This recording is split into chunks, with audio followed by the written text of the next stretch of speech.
আসসালামু আলাইকুম রহমতুল্লাহি ওয়া বারাকাতুহু। প্রিয় দর্শক, আল্লাহ রাব্বুল আলামিন আমাদেরকে আমরা যে মুসিবতে আক্রান্ত হই, বিপদে আক্রান্ত হই, এই বিপদ এবং মুসিবত থেকে মুক্ত হওয়ার জন্য আল্লাহ আমাদেরকে কোরআনুল কারিমে অসংখ্য অগণিত দোয়া শিক্ষা দিয়েছেন। এর মধ্যে দুটি দোয়া রয়েছে, সূরাতুল আম্বিয়ার ৮৭ নম্বর আয়াত এবং ৮৩ নম্বর আয়াত।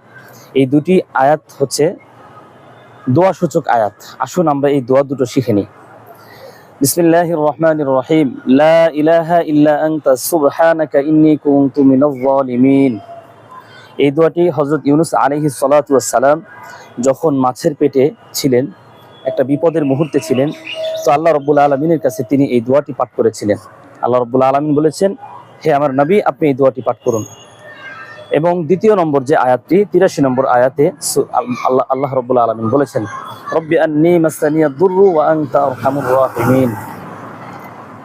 প্রিয় দর্শক, এই যে দুটি দোয়া, এই দোয়া দুটি আমরা যদি ভালো করে শিখি এবং আমরা যখন কোনো বিপদে এবং মুসিবতে আক্রান্ত হব, আমরা আল্লাহর কাছে কায় মনোবাক্যে দোয়া করব, ইনশাআল্লাহ আল্লাহ আমাদের সকল বিপদ এবং মুসিবত থেকে হেফাজত করবেন। সম্মানিত দর্শক, ভিডিওটি ভালো লাগলে সর্বত্র শেয়ার করে দিবেন এবং সারা পৃথিবীর মুসলমানকে দেখার সুযোগ করে দিবেন। ধন্যবাদ।